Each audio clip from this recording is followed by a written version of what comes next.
Peterborough has two buildings of cathedral-like proportions. One, a shopping centre, built to the glory of consumerism. It's very doubtful, though, whether all this glass and concrete and steel will outlive the city's other great structure. That masterpiece of Norman craftsmanship, which has already stood for 750 years. Peterborough Cathedral is one of the least known cathedrals in England. Surprising, really, because it was one of the most important of the Benedictine abbeys, a medieval marvel.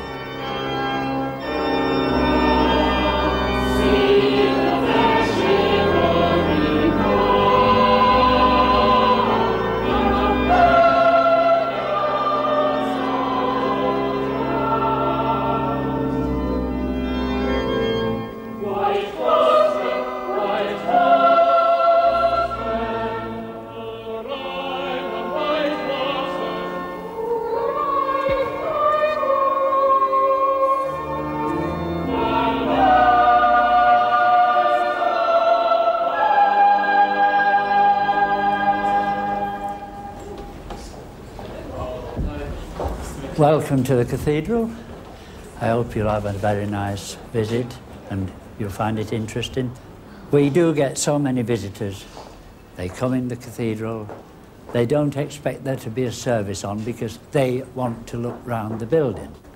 Reminding me of the day when I had a dear old soul. He says to me, well, don't you think it's a bit of a pity that you've got a service on just when we want to walk round? I said, well, give and take 800 years, there's been a service on here every day.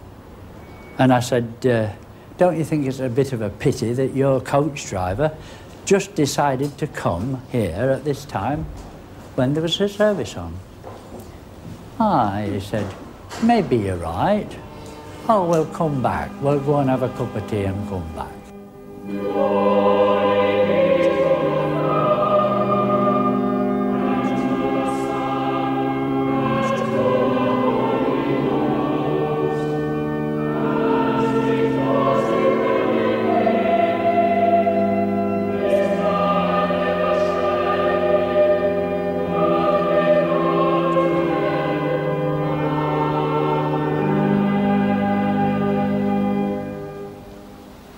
In the dawn of English history, Peterborough seemed destined never to have a cathedral. This was the third attempt by abbots and monks to establish a religious and political stronghold in this corner of Fenland.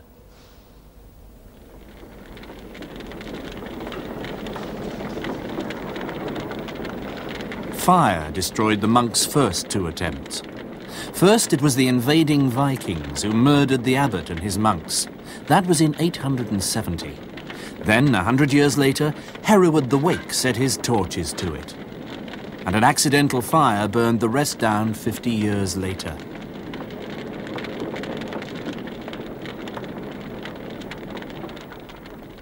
A chronicler of the day, Hugh Candidas, reported that the flames raged for over a week. Almost before the embers were out, building began again. Generations of stonemasons and carpenters took a century to complete it.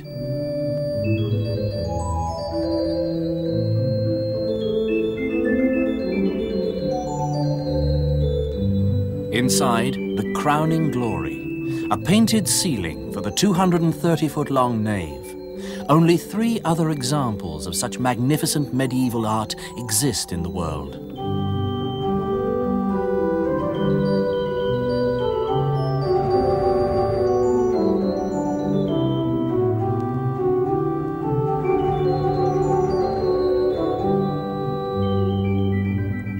Being of monastic origins, it's surprising really that it's still around today. When Henry VIII was busy dissolving all the monasteries, somehow Peterborough was left off his shopping list. It could have had something to do with the fact that his first wife, Catherine of Aragon, was buried here, though some historians don't believe King Henry was that sentimental about his wives. More likely, it's thought, the abbot had friends at court, and it was they who persuaded the king to make Peterborough's monastic church into one of his new generation of cathedrals.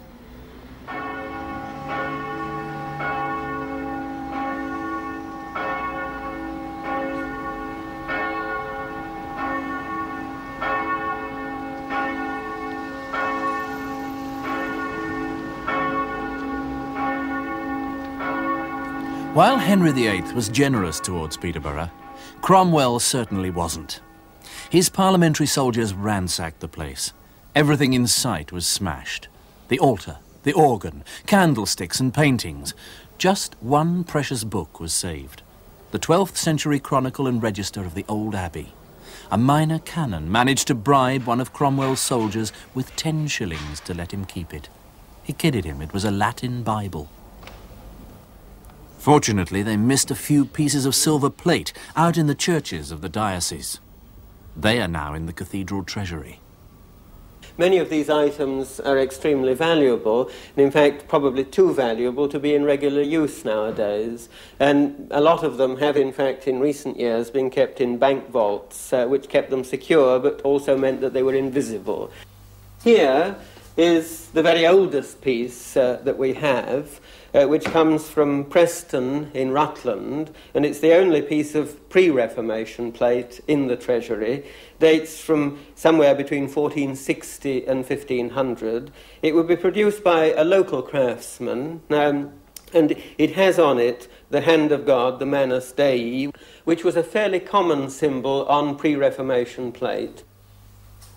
Well, most of the medieval plate was either melted down to be used as bullion, or there's one very famous incident really connected with this abbey when Richard I, the Lionheart, as you recall, was being held prisoner.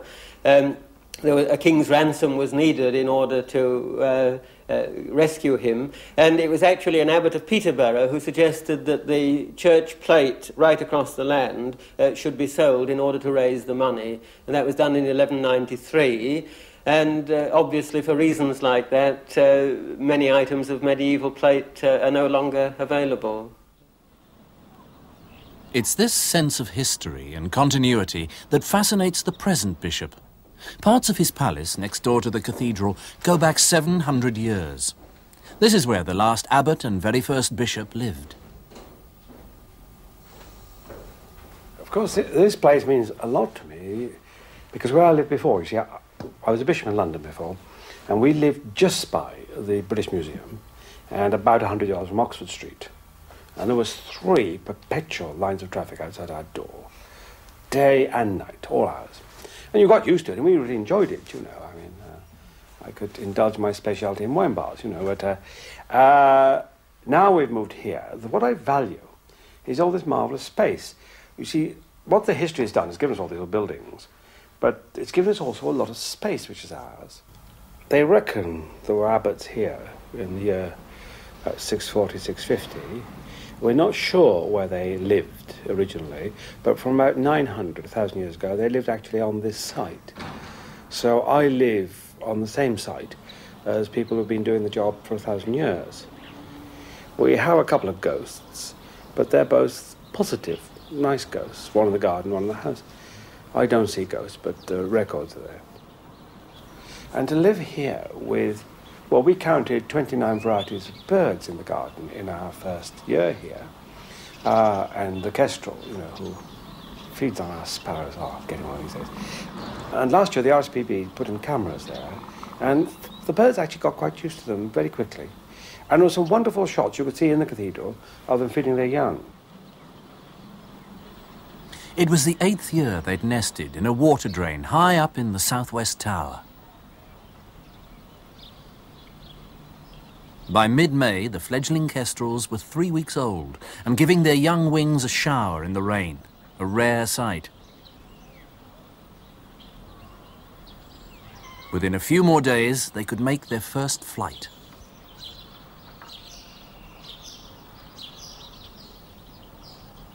Next to stir, after the kestrels on this particular day, was the head verger, Bob Bolton, an ex-coal miner. After 17 years down the pit, he decided to seek a fuller spiritual life in the church. The average day begins at 6:45, and you open the Norman gates in the precincts, giving the public access to the precincts. It's like opening up the gates to an oasis.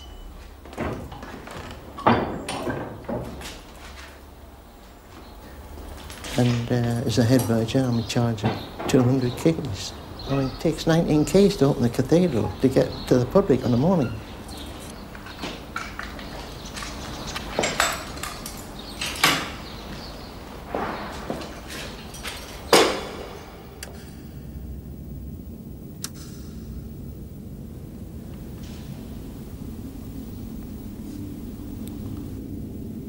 Of the three clergy on duty for this 7:30 matins was the Archdeacon, one of the two resident canons, and the Dean.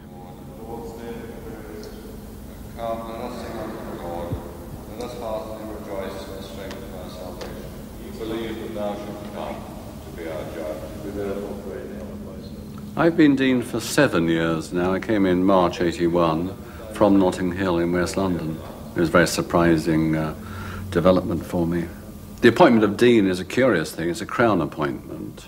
So all that happened was that I had a little envelope dropped through my letterbox which said, I have in mind a change of work for you. I will either come to Notting Hill or you can come to the office. Well, since the office was number 10 Downing Street, I couldn't resist going. So I went to see the Prime Minister's appointment secretary. And he said, I was just wondering whether you think about going to Peterborough as Dean. So I was fairly shattered by that, and came to see Peterborough Cathedral and had no hesitation that this is something I'd like to do.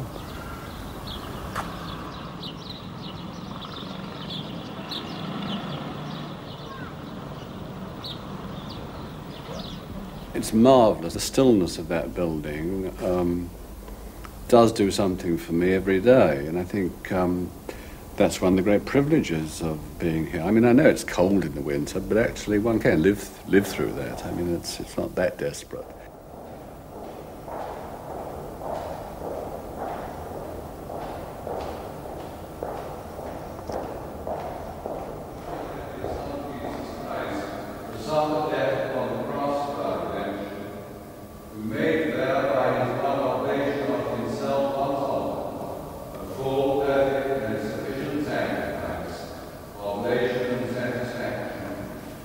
It is amazing that some people do have this idea that the clergy only work on Sundays, and yet I find Sunday probably the most relaxing day, because on Sundays it's very, very rare that we have meetings.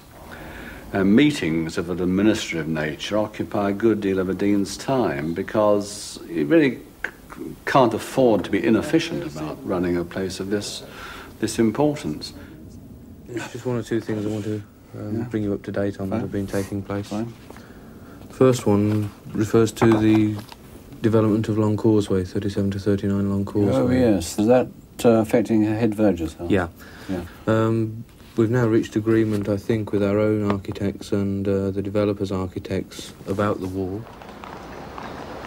I suppose because it's a small community, some very trivial things can be built up. I mean, we really can make mountains out of molehills very easily in a place like this. I think we spent weeks seeing whether we could get any consensus about the kind of chair we would have in the cathedral. But I think the consensus took about 3 years to get on the kind of chair that would be suitable, and terribly important to try and keep the perspective right. Not easy always.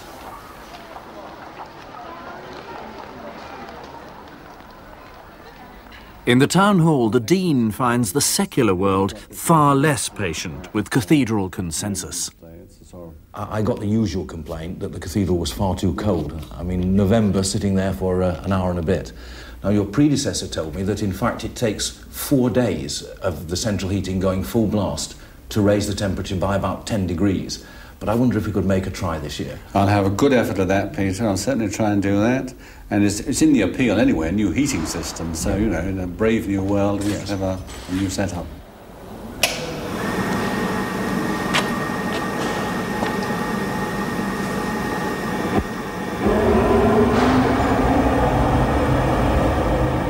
Replacing the Victorian gurney heating machine is just one of a long list of repairs and replacements at present concentrating the mind and prayers of the cathedral's management. For such a great age, the old cathedral's main structure is in amazingly good shape, thanks mainly to past restoration, but wind and weather and air pollution have taken their toll. Plaster is falling from the vaulting, and emergency repairs are needed in the cloisters.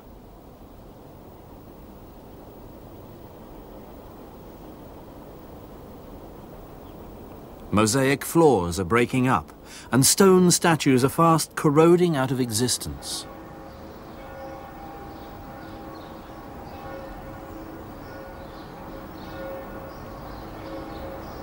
At the last count, 60 windows needed help.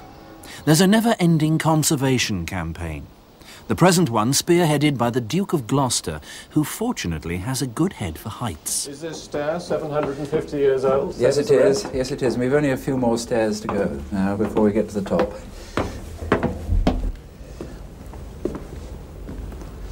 It's a wonderful view, isn't it? Just as well you put these railings in. Yes, there weren't rails here when I was appointed, but we felt it was so dangerous that we ought to have some. I understand that when Cromwell sacked it, left it more or less wrecked, the children used to come and play, and inevitably one or two would topple over the edge. Yes, it is very dangerous.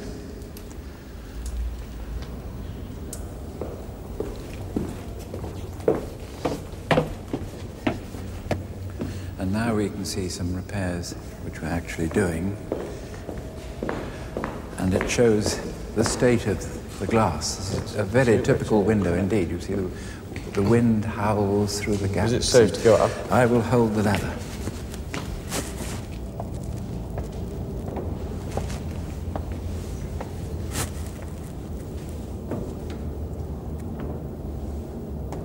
Now you can see how the canes have buckled, the glass itself is broken, and the joints admit cold air and are rotten. What has the lead done? Has it sort of flowed down? Well, it's so old that it's lost its essence, as it were, and become very brittle and crystalline.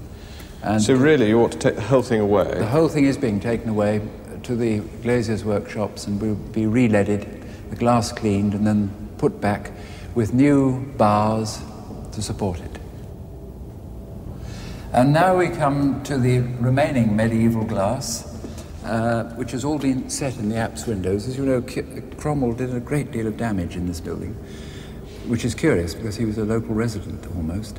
So these were just sort of fragments swept up and left in a pile on the floor? Yes, or probably left in other windows in the tracery and that sort of thing, and brought together. So all the windows have been put together in a sort of collage? In the apse windows, yes. And you get a bit of this and a bit of yes. that, and very little complete. But it does show that the wonderful colours. Beautiful colour, yes, absolutely magnificent.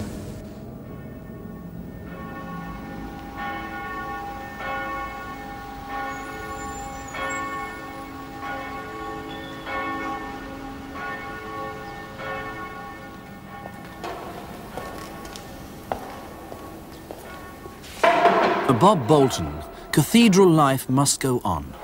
His problems are stage managing the cathedral's heavy schedule of services and ceremonies, concerts and confirmations.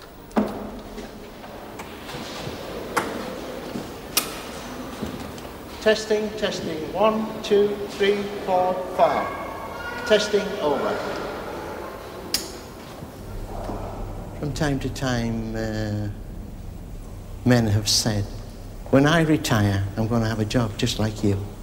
When they see the Verger dressed up with his silver rod, that appeals to some men.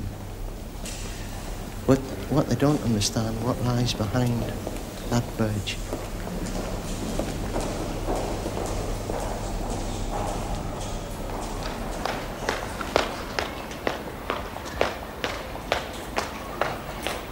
Dealing with the suffering of people who make their way into the cathedral from the cities outside is all part of a verger's day. But drug addicts and drunks don't all suffer in silent prayer. This one was blaming his condition on Jesus. Bob remembers others. The other day, we had an alcoholic at the high altar, and he was pouring his heart out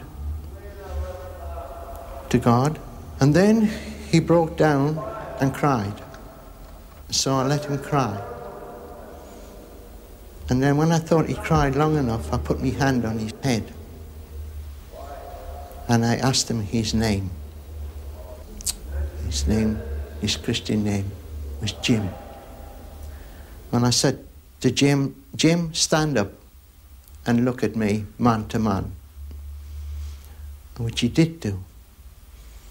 And then I said to him, "Would you like a cup of coffee and something to eat?" He said, "I would love that." This man, I know, must have had a decent upbringing, because the next day he came back to the cathedral and started to play the piano. So he must have had some training. And so I said to him, "I would like to know your life's history, Jim." But he never spoke. He just kept quiet and went on his way.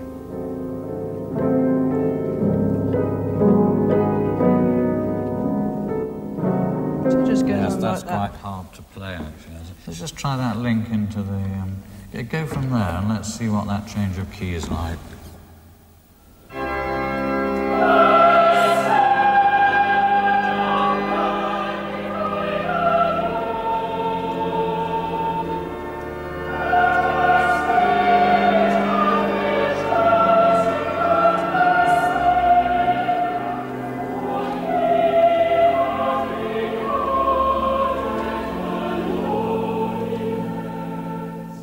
To think how many Magnificats I've directed during the course of my career in cathedrals. But the hardest thing to do is to, if you like, motivate the members of the choir to always see what you're doing as something new and fresh. I think people find it hard to believe that you can spend your time organising music in the cathedral and music around the diocese, and wonder what on earth you do the majority of the day. When Catherine was born and I registered her birth and I told the registrar what my job was, he then followed that by saying, "Well, what's your proper job?"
Great one for bad taste hymns. You know, I've got no taste at all.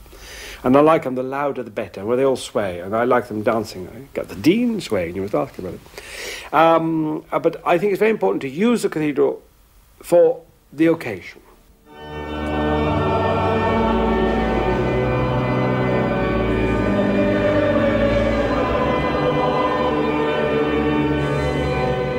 We have all our ordinations in the cathedral, which is the mother church of the diocese.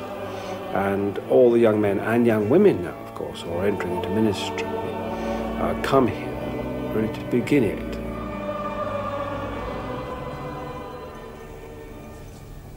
It's a very emotive moment for them, because you see a lot of them have been thinking about this for years. And so it sums up a lot of their hopes, because this is the key. You see, whatever you believe about it, once you put this collar on, You are in different relationship with people. Send down the Holy Spirit upon your servant Richard for the office and work of a deacon in your church.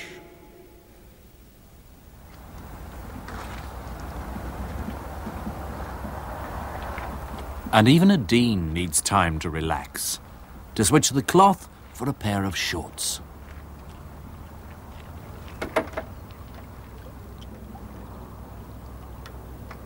I do try to get on the rowing course once a week. And then when I came here, providentially, there was a rowing club, and we used to row on the river here, the River Nene. The rowing club's been moved, actually, from close proximity to the river to a place called Thorpe Wood, where there's actually a man-made course, and it's on that course that I do it most of the time. I enjoyed that greatly, and I mean, I even was able to do a sponsored scull and for 10,000 metres a few weeks ago, and that helped raise a bit for the appeal. So it's great. That's a great relaxation. I enjoy that inordinately. Very glad to welcome you to Cathedral on your Sunday school pilgrimage. I'm glad to see so many of you with your wonderful banners. Hello there. Good lad. You're all right, we haven't dropped it. All these children, you see, have come from parishes all over the diocese. And of course, they're in some parishes quite small, so their Sunday school is quite small. And it's a marvellous thing for them all to be together. But it's getting them being part of what the cathedral's about, and a slightly larger vision in your own family parish. Would this cathedral be here now? Would we be here on this pilgrimage? No. I would like you to look up, and you'll see on the wall a painting of Robert Scarlett. Robert Scarlett was better known in his day as Old Scarlett because he always wore a red tunic. Robert Scarlett buried both the Queens, and when his own turn came to be buried, Robert Scarlett, or Old Scarlett, is buried just under that table. Somebody has kindly put a table right on top of his gravestone, but he doesn't know anything about that. One of the great things about being a bishop is that you know where you're going to be buried. And here in the cathedral is my great predecessor, Bishop McGee, behind me, and the wonderful Bishop Mantle Crichton in front of me. And I've chosen to be buried here, my ashes right in the middle of the south choir aisle, on the grounds that they didn't walk over me much when I was here, but they're very welcome when I've gone.